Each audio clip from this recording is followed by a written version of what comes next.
Hello everyone, welcome back. In this video, I will show you how to contact Bybit Customer Support.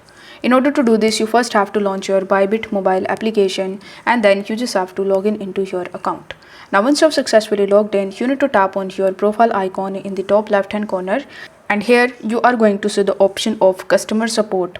So you need to tap on help center and contact support option, and then you are going to see a bunch of different options that would allow you to contact with the Bybit customer support team.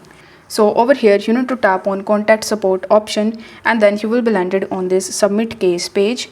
Here you will have to select the option, so you will have to tap on it, and after that it will give you a bunch of different options that you can select. So you just have to select the option, and then you just have to select the related problem relating to the option that you have selected. Then you will have to provide further information like indicate mystery box NFT, then your UID, your email address, and you need to provide the brief description relating to the problem that you are facing.